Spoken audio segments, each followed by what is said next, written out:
చూస్ country delight, live better. ఇప్పుడే country delight యాప్ని download చేసుకోండి.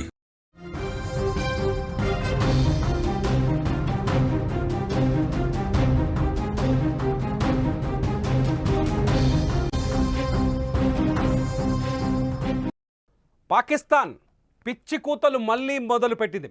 ఆపరేషన్ సింధూర్తో చెత్తకిలబడి చిత్తక దెబ్బలు తిన్న పాకిస్తాన్ ఇప్పుడు అమెరికా అండగా నిలబడిందని చూసుకొని మళ్ళీ పిచ్చి కూతలని కూస్తోంది. తాజాగా పాకిస్తాన్ స్వతంత్ర దినోత్సవ వేడుకల్లో పాక్ ప్రధాని షెహబాజ్ షరీఫ్ కొన్ని కీలకమైన వ్యాఖ్యలు చేశారు. డొనాల్డ్ ట్రంప్ చెప్పాడు కాబట్టి భారత్తో యుద్ధాన్ని ఆపేశాం, లేదంటే భారతదేశాన్ని నాశనం చేశామంటూ ఆయన చేసిన వ్యాఖ్యలు ఇప్పుడు మొత్తం ప్రపంచాన్ని ఆకర్షిస్తున్నాయి. పాకిస్తాన్ ప్రధాని షెహబాజ్ షరీఫ్ చేసిన ఈ వ్యాఖ్యలు సింధు నదీ జలాల విషయంలో, మేలో సింధు నదీ జలాల విషయంలో భారత్ మా మాట వినకపోతే మళ్ళీ యుద్ధానికి సిద్ధమనే స్థాయిలో నిన్న ఆయన ఇండిపెండెన్స్ స్పీచ్ కనిపించింది. మొత్తానికి షెహబాజ్ షరీఫ్ అదుపు తప్పి మళ్ళీ మాట్లాడడం మొదలుపెట్టాడు. ఆపరేషన్ సింధూర్ సమయంలో షెహబాజ్ షరీఫ్ మేము గొప్ప విజయం సాధించాం, భారత్ని ఓడించాం, మా భయానికి భారత్ తోక ముడిచిందంటూ తీవ్రమైన వ్యాఖ్యలు చేసిన షెహబాజ్ షరీఫ్ నిన్న కూడా పాకిస్తాన్ స్వతంత్ర దినోత్సవ వేడుకల్లో ట్రంప్ చెప్పాడు కాబట్టి యుద్ధాన్ని ఆపాము, లేదంటే భారత్ని వెంటాడేవాళ్ళమంటూ మళ్ళీ పిచ్చి కూతలు కూస్తున్నాడు షెహబాజ్ షరీఫ్. కొద్ది రోజులుగా పాకిస్తాన్ ఎప్పుడైతే డొనాల్డ్ ట్రంప్ ఆసిఫ్ మునీర్ని వైట్ హౌస్కి పిలిచి లంచ్ ఇచ్చాడో ఆ తర్వాత పాకిస్తాన్ ప్రవర్తనలో మార్పు స్పష్టంగా కనిపిస్తుంది. పాకిస్తాన్లో ఉన్న రాజకీయ నాయకులు కావచ్చు, పాకిస్తాన్ ప్రధాని కావచ్చు, పాకిస్తాన్ సైన్యాధిపతి ఆసిఫ్ మునీర్ కావచ్చు, ఇష్టం వచ్చినట్టు వ్యాఖ్యలు చేస్తూనే ఉన్నారు. తాజాగా భారతదేశం పైన యుద్ధం పైన, ముఖ్యంగా ఏదైతే ఆపరేషన్ సింధూర్ ఉందో ఆపరేషన్ సింధూర్ పైన పాకిస్తాన్ ప్రధాని షెహబాజ్ షరీఫ్ చేసిన వ్యాఖ్యలు దుమారాన్ని రేపుతున్నాయి. షెహబాజ్ షరీఫ్ చాలా స్పష్టంగా కొన్ని విషయాలు చెప్తున్నారు. ట్రంప్ చెప్పడం వల్లే మేము భారతదేశం పైన యుద్ధాన్ని ఆపేశాం, ట్రంప్ చెప్పకపోతే ఆపే వాళ్ళం కాదు అంటూ ఆయన నిన్న తన స్పీచ్లో చెప్పారు. అంతేకాదు యుద్ధంలో భారత్తో పోరాటంలో కొన్ని దేశాల పేర్లను కూడా ఆయన తీసుకొచ్చారు. ఒకటి China, UAE, Saudi Arabia, Turkey, అట్లాగే అజర్బైజాన్.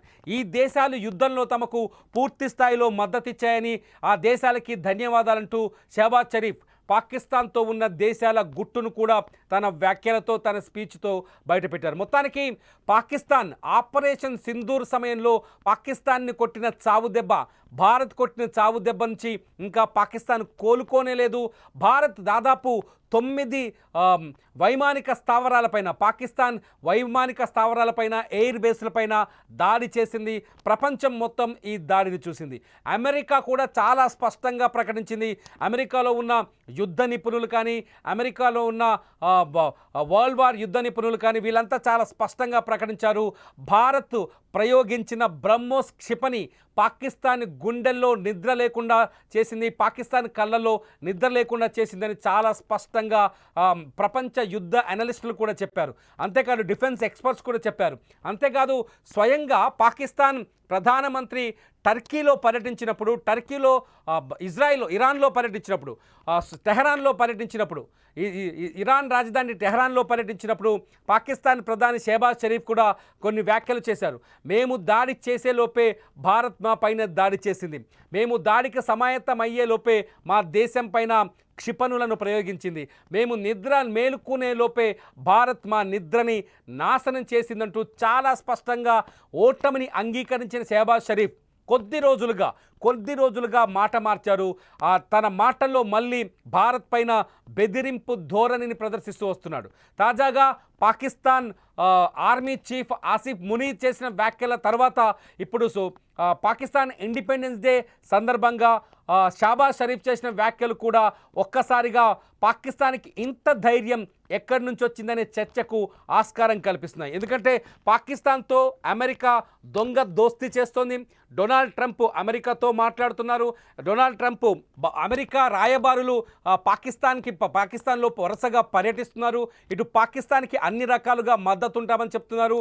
ఇటు టారిఫ్ల విషయంలో కూడా డొనాల్డ్ ట్రంప్ చాలా స్పష్టంగా పాకిస్తాన్కి తక్కువ టారిఫ్తో పాకిస్తాన్లో వ్యాపారాన్ని ప్రోత్సహించే విధంగా చర్యలు తీసుకుంటున్నారు. మొత్తానికి డొనాల్డ్ ట్రంప్ అండ చూసుకొని ఏదైతే రష్యాతో ఆయిల్ కొనుగోలు ఒప్పందాన్ని రద్దు చేసుకోవాలని భారత్ని ఒకవైపు ట్రంప్ బెదిరిస్తున్నాడో, అదే స్థాయిలో ఇటు భారత్ పైన అధిక సుంకాలు విధిస్తూ 50% సుంకాలు విధిస్తూ భారత్ని బ్లాక్మెయిల్ చేసే ప్రయత్నం చేస్తున్నాడు. అదే సమయంలో పాకిస్తాన్ని, మన పక్కలో బల్లెంలా మారిన పాకిస్తాన్ని ట్రంప్ ప్రోత్సహిస్తూ వస్తున్నాడు. ట్రంప్ మాటల తర్వాత, ట్రంప్ ప్రవర్తన తర్వాత, భారత్తో ట్రంప్ సంబంధాల తర్వాత పాకిస్తాన్ వాయిస్ మారిపోయింది. ఒక్కసారిగా పాకిస్తాన్ మళ్ళీ అబద్ధాలని నిజాలు చేసే ప్రయత్నం చేస్తుంది. భారత్ పైన యుద్ధాన్ని గెలిచామని అప్పట్లో ఆపరేషన్ సింధూర్ అంటే మే 10వ తేదీన పాకిస్తాన్ మధ్య సీజ్ ఫైర్ ఒప్పందం జరిగింది. రెండు దేశాలు సీజ్ ఫైర్ ఒప్పందానికి అంగీకరించాయి. ఆ తర్వాత పాకిస్తాన్లో ఆ దేశ నాయకులు కానీ, ప్రధాని కానీ, ఆ దేశంలో ఉండే సెలబ్రిటీలు సంబరాలు చేసుకున్నారు. భారత్ పైన తాము యుద్ధం గెలిచామని. నిజానికి భారత్ దెబ్బకి పాకిస్తాన్ చెతికిలబడింది. ఇవాల్టికి కూడా ఐసీయూలో ఉంది పాకిస్తాన్ అని చెప్పాలి. ఎందుకంటే భారత్ ఆపరేషన్ సింధూర్లో పాకిస్తాన్ భూభాగంలోకి వెళ్ళి దాడులు చేసింది. పాకిస్తాన్ భూభాగంలో ఉన్న ఉగ్ర స్థావరాలపైన దాడి చేసింది. పీఓకేలో ఉన్న ఉగ్ర స్థావరాలని నాశనం చేసింది. At the same time operation సింధూర్లో పాకిస్తాన్లో ఉన్న ఆ దేశపు ఎయిర్ బేసుల్ని సర్వనాశనం చేసింది. 9 ఎయిర్ బేస్లపైన బాంబులు వేసి బ్రహ్మోస్ క్షిపణి యొక్క శక్తి సామర్థ్యాన్ని ప్రపంచానికి చాటి చెప్పింది. అయినప్పటికీ పాకిస్తాన్ మేమే యుద్ధంలో గెలిచామంటూ అప్పట్లో సంబరాలు చేసింది. మధ్యలో మళ్ళీ తోక ముడిచి ప్రపంచ దేశాలన్నీ పాకిస్తాన్కి వ్యతిరేకంగా మారటం, భారత బృందాలు ప్రపంచ దేశాలని పర్యటించడం, పాకిస్తాన్ ఉగ్రవాదాన్ని ఏ స్థాయిలో పెంచి పోషిస్తుందో అర్థమయ్యేలా దాదాపు 33 దేశాల్లో భారత ఎంపీలు పర్యటించి చెప్పడం. ఈ పరిణామాలన్నింటి తర్వాత పాకిస్తాన్ కొంత వెనక్కి తగ్గింది. ఎప్పుడైతే ఇరాన్లో పర్యటించిన పాకిస్తాన్ ప్రధాని, ఈ సందర్భంలో ఇరాన్లో పర్యటించిన పాకిస్తాన్ ప్రధాని ఇరాన్ రాజధాని టెహరాన్లో తన నిజాన్ని, ఓటమిని కూడా ఒప్పుకున్నాడు. ఇంతదాకా వచ్చిన పాకిస్తాన్ ఎప్పుడైతే మళ్ళీ అమెరికా పాకిస్తాన్ వెనక నిలబడ్డట్టు కనిపించిందో, అమెరికా పాకిస్తాన్కి అనుకూలమైన నిర్ణయాలు తీసుకోవడం మొదలుపెట్టిందో, ట్రంప్ పాకిస్తాన్ని చేరదీయటం స్టార్ట్ చేశాడో, అప్పటి నుంచి పాకిస్తాన్ వాయిస్ మళ్ళీ మారిపోయింది. ఒక నాయకుడు, భుట్టో అనే నాయకుడు చాలా స్పష్టంగా ప్రధాని మోదీని లేపేద్దామని మాట్లాడడం, ఆసిఫ్ మునీర్ భారత్ పైన అణుబాంబులు వేస్తామని చెప్పడం, తాజాగా మళ్ళీ ట్రంప్ చెప్పాడు కాబట్టి భారతదేశాన్ని వదిలిపెట్టామంటూ పాకిస్తాన్ ప్రధాని వ్యాఖ్యలు చేయడం, ఇవన్నీ చూస్తుంటే ఈ గాంభీర్యం వెనుక, ఈ మేకపోతు గాంభీర్యం వెనుక ఖచ్చితంగా అమెరికా హస్తం ఉన్నట్టుగా అర్థమవుతుంది. ఇటు అమెరికా భారత్ని ప్రత్యక్షంగా వ్యతిరేకిస్తూ భారత్ పైన ఆంక్షలు విధించే ప్రయత్నాలు చేస్తూ, భారత్కి టారిఫ్లని పెంచి 50% సుంకాలు వేస్తూ, రష్యాతో ఆయిల్ ఒప్పందాన్ని రద్దు చేసుకోవాలని హెచ్చరిస్తూ, అటు పాకిస్తాన్ని చేరదీయడానికి చూస్తుంటే భారత్ని పూర్తి స్థాయిలో బ్లాక్మెయిల్ చేయాలని అమెరికా భావిస్తున్నట్టు స్పష్టంగా అర్థమవుతుంది. ఈ అమెరికా అండ చూసుకొని, ఏ రాత్రికైనా ప్లేటు ఫిరాయించగలిగే ఈ అమెరికా అండ చూసుకొని మళ్ళీ పాకిస్తాన్ రెచ్చిపోతుంది.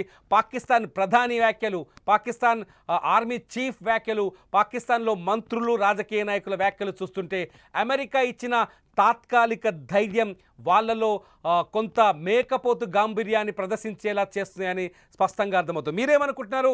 పాకిస్తాన్ ప్రధానమంత్రి ట్రంప్ చెప్పడం వల్లే యుద్ధం ఆపానంటున్న పాకిస్తాన్ ప్రధాని షెహబాజ్ షరీఫ్ వ్యాఖ్యలపైన మీ అభిప్రాయం ఏంటన్నది ఈ వీడియో కింద టైప్ చేయండి.